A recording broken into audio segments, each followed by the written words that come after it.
Your mom signed you out of school for a gangbang. I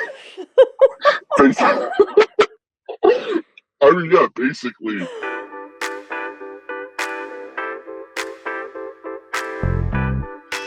Hello, this is Revealing Your Secrets, the podcast, and we are here again with my therapist, Meredith Levy. Hey. Meredith, it's been about a month since we've seen each other. It has. What's new with you? You know, so much.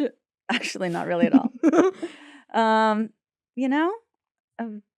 Wow. That's really interesting. What about you? Really profound. What's been happening? As you can tell, I hurt my leg yesterday. And you asked me what happened, but I told you I wasn't going to tell you until we started filming. Yes, and I'm dying to know. Well, it's really embarrassing, to be honest. Usually is. Yeah. I was flailing around in the water at the beach, and my leg got stuck in a wad of seaweed, and then I got carried away in a wave, and then the seaweed sort of like, oh my God, it like ripped my knee. Oh. It felt like it ripped it out of its where it should be. And then I got carried away by a bunch of I actually got a piggyback ride from an EMT. But I was really embarrassed because I was wearing and I normally don't wear bathing suits like this. I was wearing like a thong bikini. And so my full ass was just like spread for these men walking behind me. It was really embarrassing. So you were piggyback on someone, ass cheeks out. Yeah. That is phenomenal. If it's not broken, though, I think it's sprained. And So you went to the ER. Yeah. Oh. I have a question since you're a therapist. Okay. Do you think it's unhealthy that my first thought after ow was like, oh, how am I going to work tomorrow?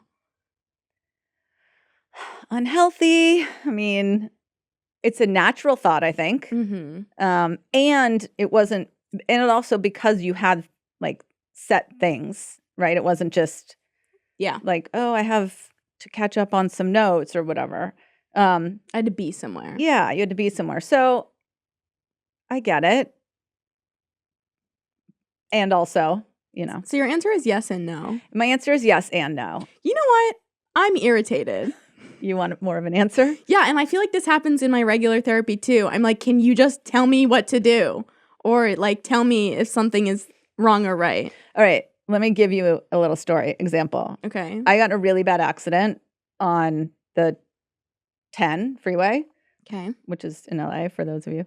And it was bad. And the ambulance came and the fire trucks came. And I was at the time leaving work when I still dressed up in like slacks and heels and whatever.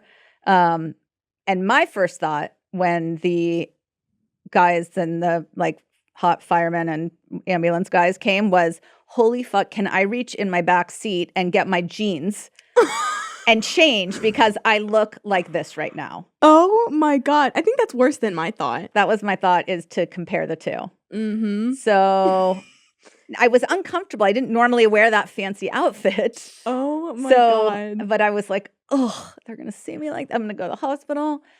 That actually, sorry. I interrupted. No, I couldn't do it. I couldn't reach. You didn't change No. it. I'm really glad you didn't.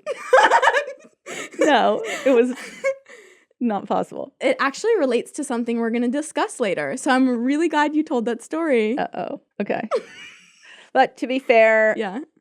there is no correct answer for either of these things. I know. And that's the most irritating part about therapy, I know. is that I just want An answer. to be told what to do. I know.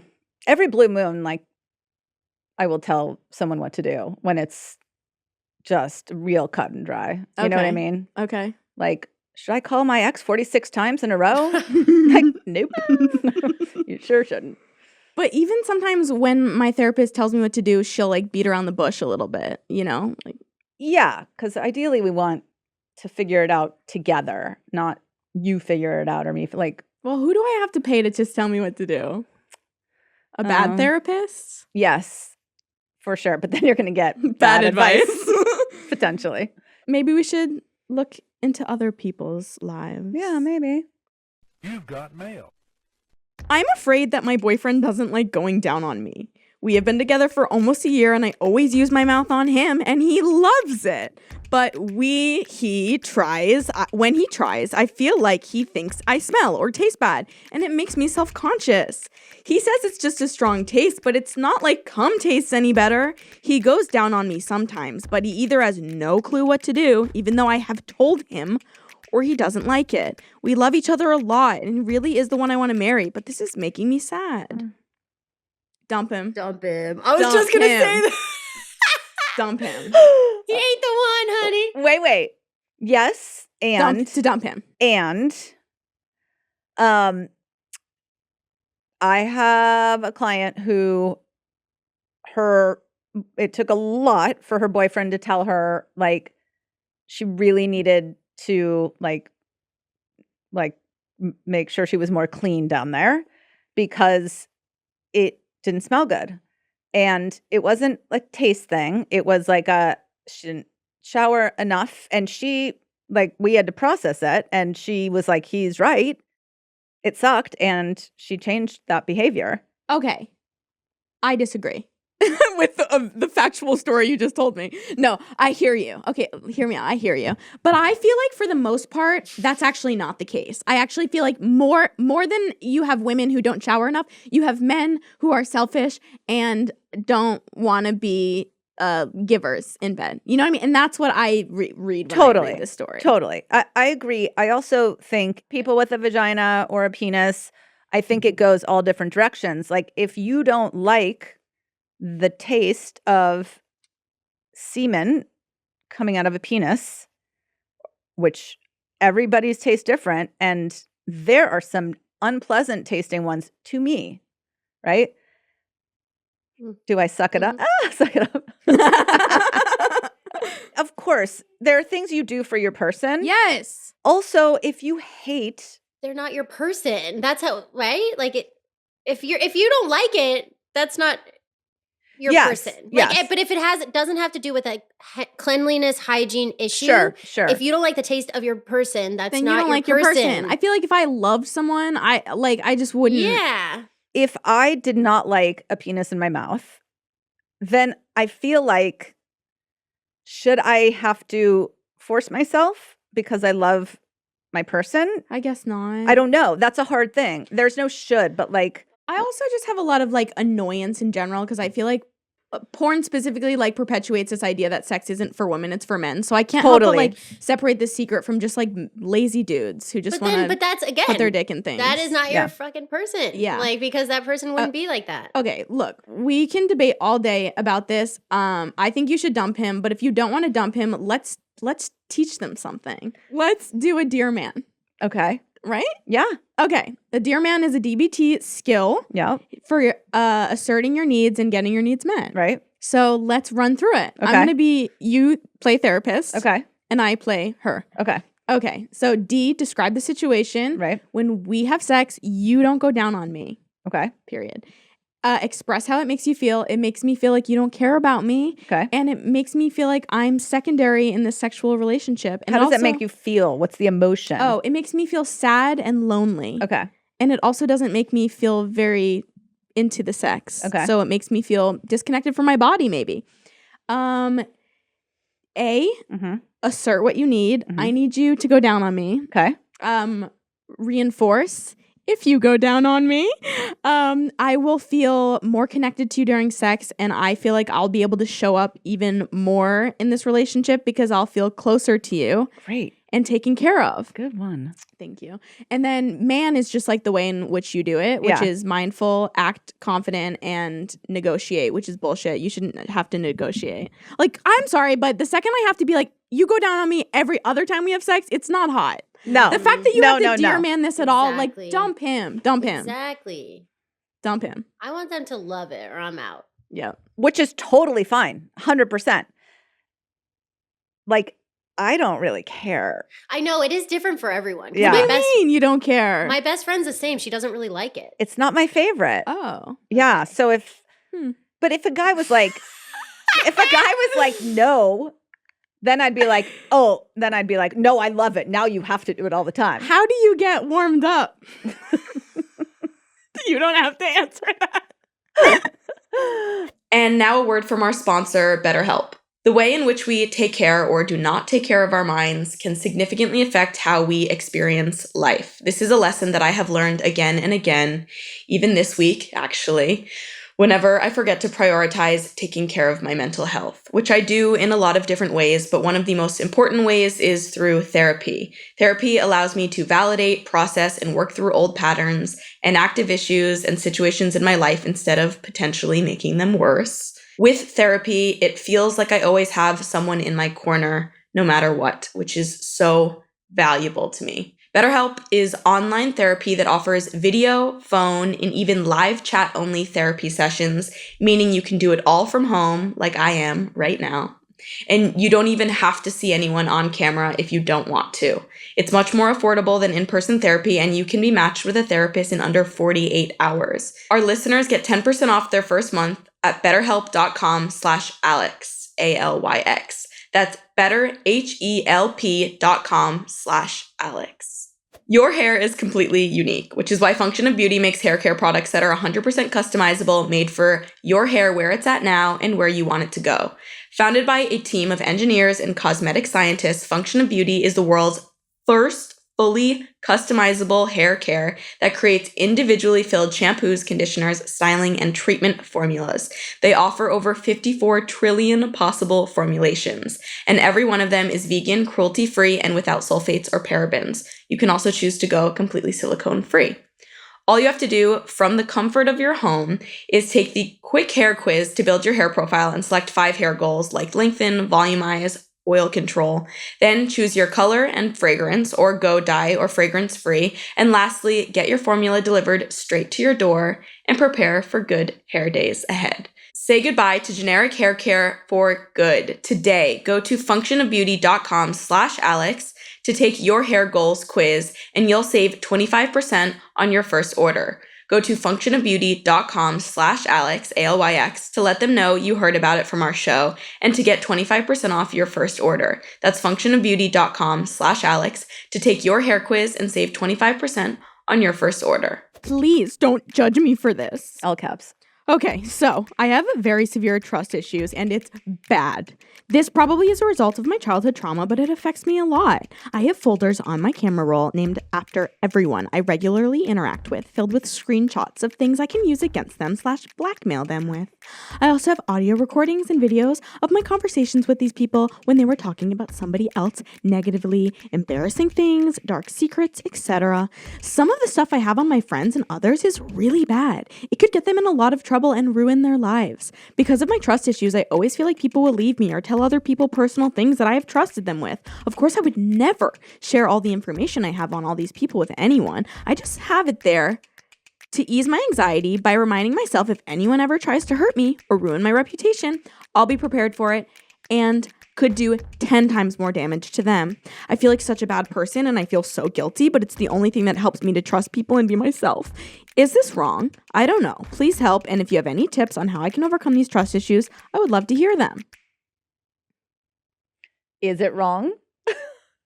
I'm actually going to say maybe not. It's not effective. It's not wrong for her to feel that way. But it's not effective for her to behave that way. Right. And also not legal. Whoa. So we'll just start with that. To just record people? Yeah. Yeah. Mm-mm. This scares me, because what if we have people in our life like that and we don't know? Well, so have you ever dealt with a client who's had behavior like this? Because I actually knew someone when I was in grade school who did stuff like this. So I'm sure they're lurking around everywhere. Yeah, sure. Yes. Not to this extent, not regular, not folders of conversations and videos. And I also, wow, like, does everyone have stuff that can ruin their lives? You know what I mean? Like, how old is this person? I don't know. True. Like, I don't know what anyone could really expose on me. Well, I mean, sure, but like, my dad? No, no. Mm-mm. What do you mean? Like, I'm thinking, like, is there anything, she have a folder on my dad? No. My dad either. My dad is like pure king. Yeah, like nothing. But you know what? Maybe we don't know. Maybe we don't know. So true, so true. underlying all of this, of course, is the trust issues. And yes, there are things to do to overcome the trust issues. I think, though, the main thing would be, is she in therapy? And I'm not saying therapy is the answer to everything, even though it is, but I'm just saying that somebody to talk to and process this stuff with or work on and figure out, what the trust issues are. Okay, so this is my pitch. Yeah. I think a lot of life is a projection, right? Mm-hmm. How is she meant to trust anyone if she herself can't be trusted and she's harboring all of this stuff? I think maybe the first step is for her to delete it all. For her to trust herself. She has to learn that. Yeah. Right? Yes. So other people can trust her. That's a great point. And become a trustworthy person. So Yep. because that's the same idea of like, cheaters are known to be very suspicious because they're the ones doing something. Totally. So she needs to feel, if she's acting in a way that she feels is like right. Then maybe she can trust others more. Yeah, she's setting herself up, right? She's already doing all of these things. So in her mind, she's doing it. And she's like, well, I can't trust anybody. Mhm. What if they're doing this? Great point. Delete it. Start with deleting everything. Delete. Or one thing at a time. All right. Delete is our consensus and talk to someone. Yep. Both. Hey, so my secret is pretty messed up and I need to tell somebody. To cut to the chase, I crave male attention. But the part that is bad is I'm still so young, having just turned 18. Wherever I go outside my home, I feel like I need to look pretty and attractive so older men will look at me and think, wow, she's so hot. Even if my clothes make me uncomfortable. Whenever I think, who would I want to date? It's always an older man. At youngest 21. Sometimes when I think about it, I feel disgusted, like I'm sexualizing myself for old men, but I can't stop thinking there's nothing I can do about it. If I'm in public, I'll typically do sexy things, just hoping some man will look at me and find me attractive. Sure, it's weird. I'm desperately trying to grab 25-year-olds' attention, but I can't help it. I'm guessing it's just because me and my father have a bad relationship, which most likely is the case. I go to school just hoping to get a glimpse of the male teacher who are 30 to 40. And if I see them, I'll talk all sweetly and stuff and be all hot or whatever. And it's never worked, which may be a good thing, but I go home and cry in my bed because I know they are married and why would any man love me? It's to a point where I put myself in danger of predators, pedophiles, rapists, kidnappers, and so on. Yet I don't care because I so badly crave any man to look at me and make me feel pretty and good about myself. I know it's like, ew, you want to date old men, gross, and yeah, it kind of is, but I'm basically praying some older man will see me on the street, think I'm hot, and talk to me because that's what I want. I want a man to catcall me. I want men to sexualize me. I want men to take photos of me, and since they don't, I feel like there's something wrong with me and how I look and act. I have thoughts. Share them. Okay. We live in a society that teaches women that our value is in our looks. It's everywhere you go, right? Like sex sells, buy this to be skinnier, buy this to make your face not look like a face or whatever, I don't know, not that, but like, and this is messaging that with beauty comes power. And that's like what we're being judged on constantly. And then also that in a combination with this other messaging that like, our purpose as a woman or the end all goal is to get married and have children, find our Prince Charming, that'll make us whole. Of course, we have lots of women walking around looking for male validation because we're told that we're not good enough and then men can validate us. And also coupled with maybe not having parents that validate you, then you don't learn how to validate yourself. Agree, disagree? Yeah, it's all connected for sure. And I think we all seek external physical validation from others, and other validation, but definitely physical. And it almost always has to do with having low self-esteem. The more low our self-esteem is, the more we seek external validation. So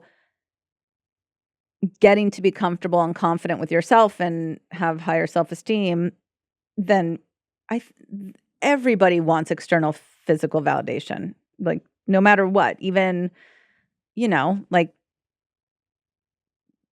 oh, I really like your haircut or what, anything. But when it veers into extreme territory. This is definitely extreme. Yes. And dangerous. Have you ever dealt with this?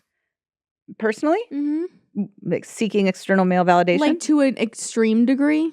Because that when you told the pants story about wanting to put your jeans on, right. I thought, Sorry, I'm really putting you on the spot right now. I think that I'm trying to think. Yes, definitely. And sometimes it can veer into very dangerous territory. And I'm just a control freak, so I wouldn't ever really put myself in very dangerous situations I have. on purpose. And I made it out alive. good. I had different intentions though. But like kind of similar to this. I think I've struggled with it when I was younger, not so much anymore. But I've definitely put myself in dangerous situations, but you wouldn't do that. Not now. Neither would I now. No, definitely not now. I'm too fucking old and tired to care. Like, okay, goals. So I am curious, how do people build their self-esteem? It's a hard one. So many different ways, so many steps. I think the first one is to figure out what don't you like about yourself, right? And what you do like about yourself.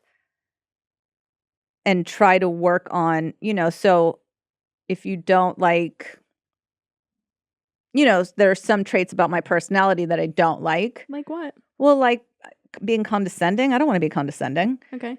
So I work on it. And I mean, first I had to get that feedback. And then if it's something physical, like there's only so much we can do with ourselves physically.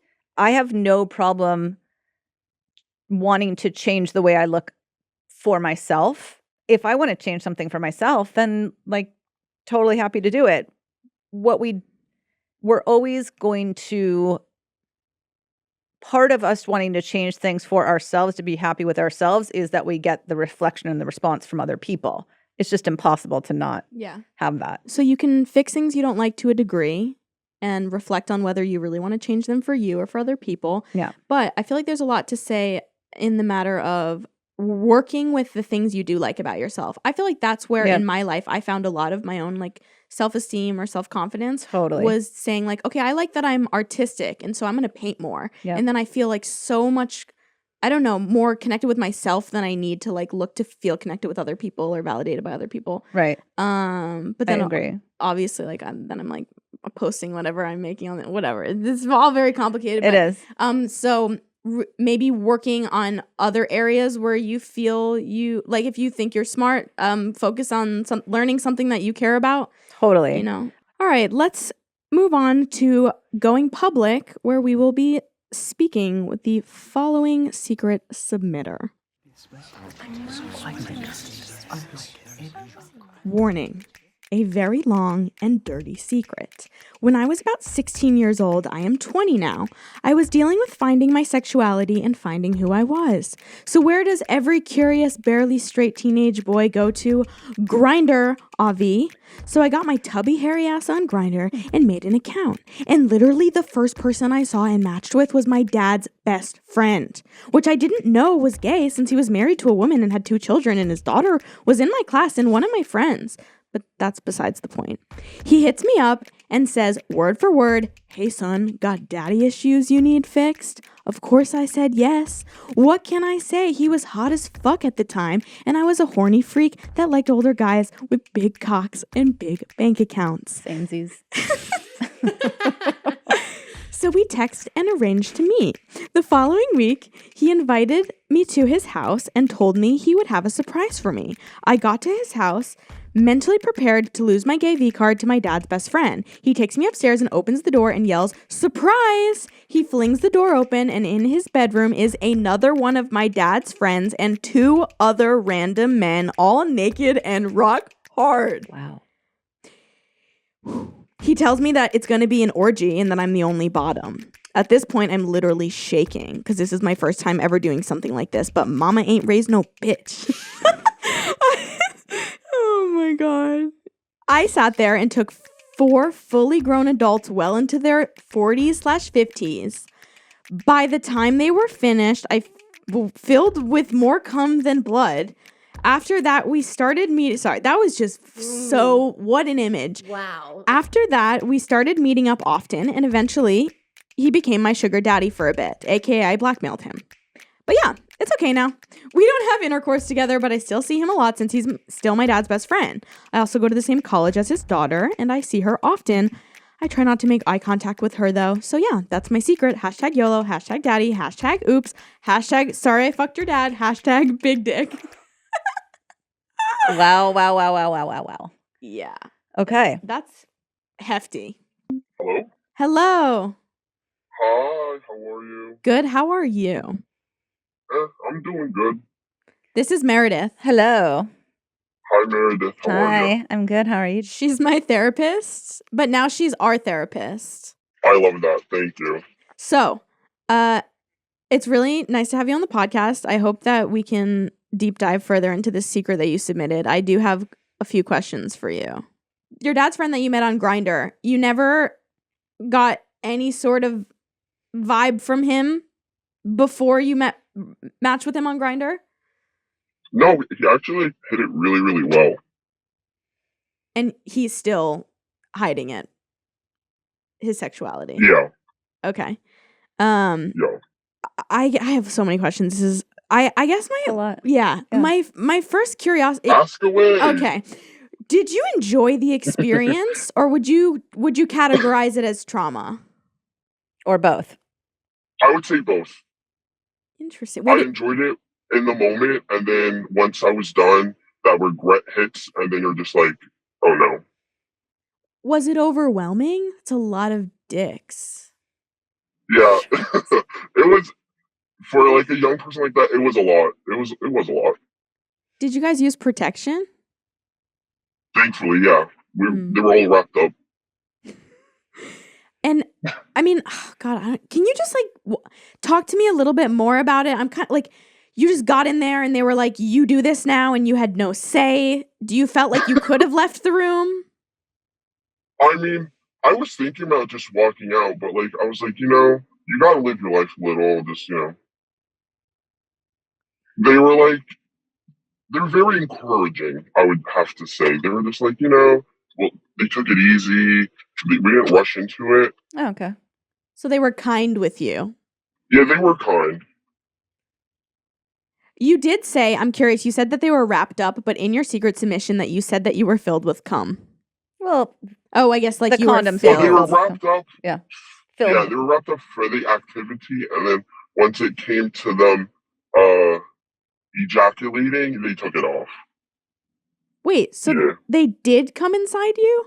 No. Maybe on him? Like on you? Yeah. Okay. Also, sorry if this is like traumatic and I'm making you walk through it. Just let me know. Okay. This was like a couple years ago. I'm over it. It's just funny now. I would guess. But that was you losing your V card, right? Your gay V card. Yeah. Okay, I'm not sure really how to approach this correctly, but I will say I don't know where you live. Oh, I think it doesn't matter. I don't know where you live, but in a lot of states that would be statutory rape. No, he was 18. Oh, he was 16. No. In my state, the age of consent is 16. Oh, okay. Shit. Okay. But still debatable, like how much you really should be able to consent something when you're 16, in my opinion. Yeah. I mean, sure. And also, like your dad's best friend and like his other friend, and that's just, I think this is definitely predatory and inappropriate. Did you feel that way? Do you feel that way now? I don't. I know, like, I should, but I don't know. Oh, there's no should. You should not feel one way or another. It's just how you feel. Well, after it, I did feel a little, like, I felt like it was wrong. But then, like, I don't want to, like, ruin anyone's life or, have that, like, on me. So I was just like, whatever. I guess you could say I just, like, shrugged it off. But you said you blackmailed him. At first. But, like, you just gotta get what you want, and then you're just like, I'm done. Well, so what did you get? What happened when you blackmailed him? Was he how did he react to you blackmailing him? So it went down where like he wanted to do it again, and I was like, yeah, no. And I was like, he got like really mad for me saying no, and then I was like, oh, I should just tell your wife. And then he was like, no, you shouldn't. And then we got into a fight. And then I was like, no, I'm gonna tell your wife unless like you buy me stuff. So he bought me a couple like shoes, some clothes. Okay. Like stuff that a normal 16-year-old would want. So you were hooking up and he was buying you stuff. Yeah, basically. Okay. Well, was he hostile when you were hooking up? Because he probably was mad at you for blackmailing him, no? Or it just like it worked out. It was the scenario that worked out for both of you. No, it worked out, I would say, because like I guess he just got used to it, and then he was just like whatever. Did you like him at all? No. Were you attracted to him? A certain part of him, yeah. Whoa, what part? Well, he said big cock, big bank account. Okay. Is that right? Yeah. Basically, I like big dicks and mansions. Don't we all? So I don't want to insert anything upon you, right? Yeah. But I can't help but put myself in your shoes and feel like I would find this scenario to be, I don't know, traumatic or like abrasive. Is there any part of you that thinks you're like brushing it under the rug a bit, or are you actually just like telling me, Alyx, I actually totally fine? Recently I've more of like, I'm fine, like whatever. But like if you asked me that same question, like I would say maybe a year, maybe 2 years ago, I would say like, it was like a pretty big like thing on me. How do you feel it was impacting you, and how did you work on it? A bunch of just regret, especially since I see his daughter at school and stuff. Like every time I looked at her, I'm just like, oh my god, I fucked your dad. But obviously only in my head. Yeah, that's got to be an interesting dynamic. It's funny too because she's in a lot of my classes because we're the same major. Oh wow! So I'm just like, of course me, it would happen to me, So the two other random men. So there was 4 men and you. Yeah. Okay. 5 in total. Okay. But you continued the relationship with just one. Yeah, that was just all one and done. Because after that, I told him, I was like, if I ever walk in there and there was more than one person, like I was just gonna walk out. I see. Do you feel like the experience with him has impacted the way you function in sex and relationships now? A little bit, I would have to say. Just, I'm very cautious when it comes to relationships and hookups and all that stuff now. But, Well, what was your relationship with your dad like? What relationship? I'm just kidding. Okay, well that answers it. Yeah, it's okay. It's there, but it's not the best. Because he said, "Hey son, got daddy issues you need fixed."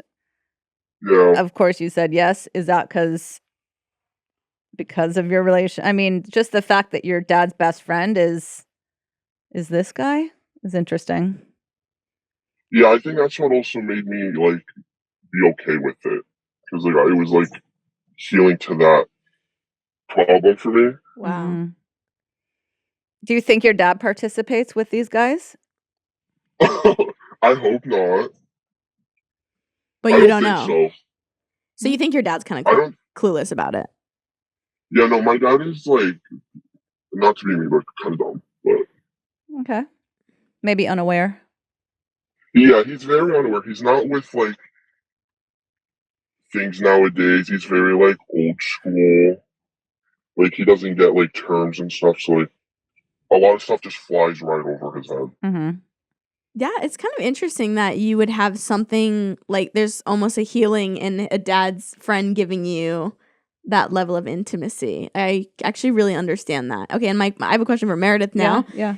Is that a real genuine healing? Like, can you just take that and be like, yep? Because it sounds like a bit of a roundabout solution. But I get why it would feel good. Is it real healing? I'm going to say probably not. Yeah. I can't say anything 100%, but it does not sound healing. It sounds,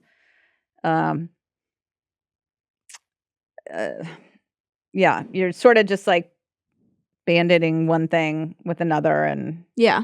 you know, I think it can depend, but no, it does not sound healing. But I could see how it could feel healing, or we could think it's healing. Does that sound accurate to you when you think about it? Yeah, I feel like it was healing in the moment, but it wasn't like a long-term resolution. Mhm. Yeah. Yeah, that makes sense. Do you go for But it felt really good at the moment, though. Not gonna lie. really good physically or emotionally or both? Both. Okay. All right. I'm glad you enjoyed it physically because I feel like some people might get into this and just get emotional needs met, but the fact that you had both, that's great. Yeah, and he said he was like they went slow. It wasn't like an aggressive thing, right? Yeah, it was slow. I think it took us until everyone was like done. It was like 5, maybe 6 hours in. Wow. Yeah, it was long. Were I you took a nap after. Oh. It was, yeah. Were you in the middle? Were you like, "Oh, can we be done?" Yeah. Yeah. I was just like, oh. Ow. Did it hurt after? Yeah. A little bit. That is Yeah. really a story. Yeah. What the funny thing is, I didn't include in there. It was a school day. So what happened? Because like for his wife and his daughter and all his other kids like to be out of the house, it would have to be a school day. So I had my mom sign me out of school, and then I went to his house. Your mom signed you out of school for a gangbang. I mean, yeah, basically, she was like, I was like, Mom, pick me up. I want to like go home and like have lunch with you. So I went, I ate, and then I was like, okay, I'll just walk back to school. She goes, okay. And I'm like, okay. So I just walked to his house and then Wow. walked back. I'm like, hi, Mom, I'm back from school. Wow. Wow. The things our parents don't know. Shit. Yeah. So how do you feel now? I mean, you still have to interact with him, you said. Yeah, it's like, I try to like not be in functions where I know he's going to be there. Okay. But if I do see him, we like agreed not to like show anything, just act like nothing, Of course. Good So idea. yeah, it's like the interaction in the relationship now is really normal, I would say. Normal for the circumstance. Mhm. Or Yeah, like, yeah, normal. Exactly, yeah. As normal as it can be. okay, I mean, you seem sort of unfazed, which is impressive to me. And I don't want to like push this agenda that you should be phased. I'm perceiving it through my own lens. So Right. I'm glad that you're chilling. Yeah, I'm like a wild child, so like I just be doing a lot. So What do you think incentivized you to submit this secret? I don't know. I've literally never told anyone, even like my best friends Oh. and anyone. So like I was like, you know what? I wanted to get it off my chest. So how I does just it said, feel talking about it? It's good. It's good because I cope with laughing. So like talking and going over it is like kind of like it gives me some relief. Now this can be healing.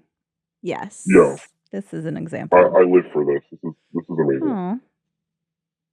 Do you have any other thoughts about the experience or how it impacted you or didn't impact you? Or would you ever talk to a therapist about it? Do you feel like you even need to? You got Good a lot of questions.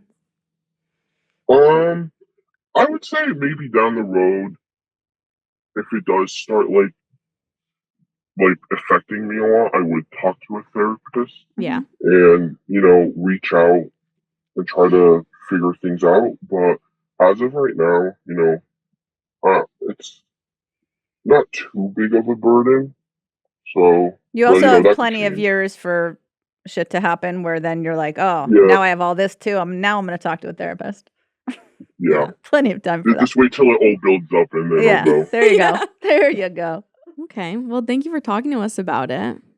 Yeah. You're welcome. I had a great time. Me too. Me too. Yeah, I don't know. I don't even know what to say because you're chilling. Like, I'm glad you're chilling. I'm chilling. Great. Do you have any final thoughts? No, I'm glad. It was really nice to We're all meet you chilling. and talk to you. Yes. It Yeah, was. awesome. Thank you. Thanks Thank for you. sharing with Yeah. us.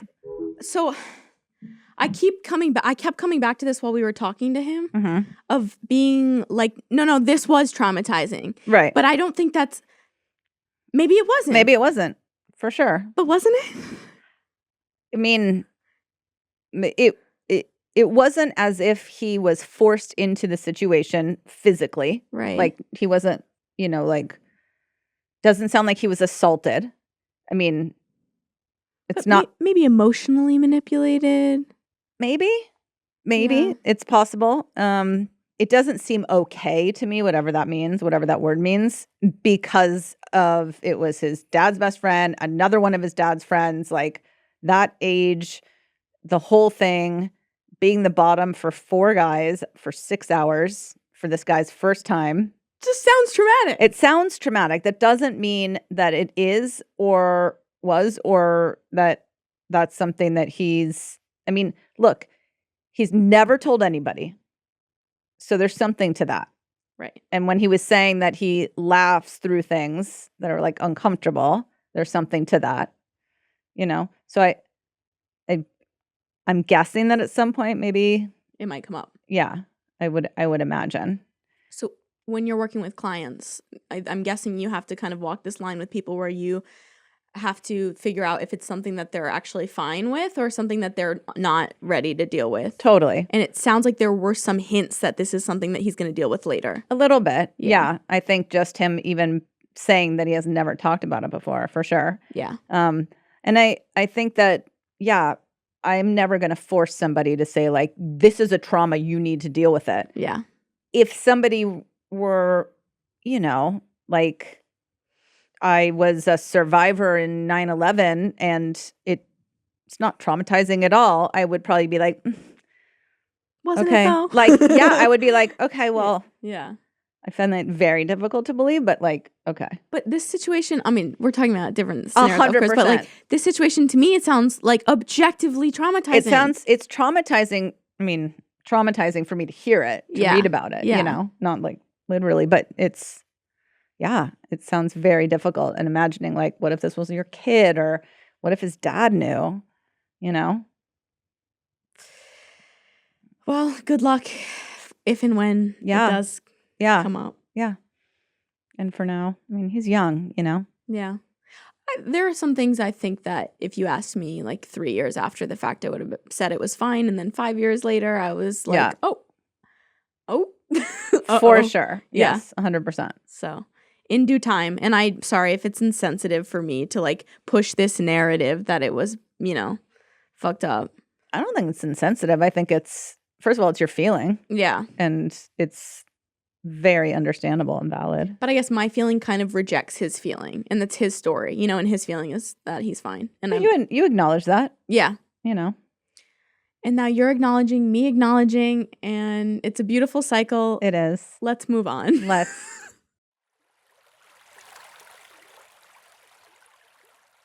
Okay, for the round of applause, a little positive takeaway for you guys.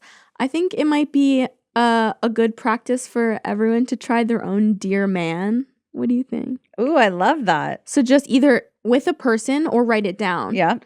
And usually I was taught in DBT to write it down before doing it anyways. It's helpful. It's really helpful. So do you want to tell them what a Dear Man is? Do we know? Oh, we talked about it before. We did, but I don't know that you So, Dear Man is an acronym to describe a very effective way to express your needs and get them met. Yeah. Describe the situation. Right. Express how you feel. Assert your needs. Reinforce why it's beneficial for the other person to like the pro of how it would be beneficial if this did happen and what could happen if it didn't. Yes. Right. So if you would buy me that car, it would be great because then I wouldn't have to ask you for rides. And if not, then, I'm going to have to keep having you drive me places. Yeah. And then mindful, act confident, negotiate. Right. Which sometimes negotiate's important because it's like, okay, well, you don't want to buy me the car, but you also get frustrated giving me rides. So, like, what are your thoughts? Right. Maybe you'll help me pay for the car. Right. And I'll pay for some of it. Right. And this can be for anything. Have your roommate do the dishes. Anything. I had a client who did it for a divorce. To getting a divorce? Yeah, to let his partner know he wanted a divorce. Whoa. Yeah, it was intense. And it's just planning ahead like this and being able to ask for something or say no or get your needs met in an effective way.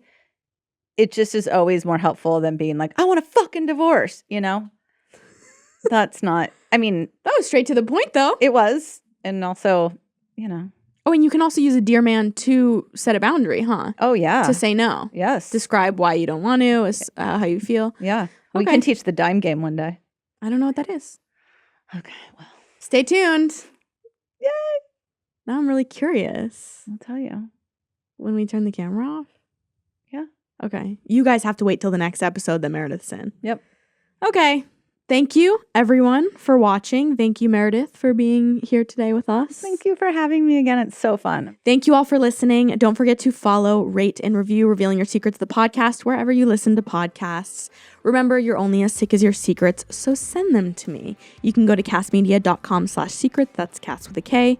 Go to speakpipe.com/revealing your secrets to leave a voicemail or fill out the anonymous submission form at the bottom of my show notes. Today's episode of Revealing Your Secrets is a production by Cast Media. I'm your host, Alyx Weiss. My producer is Amanda Elliott. My executive producers are Colin Thompson and Harris Lane.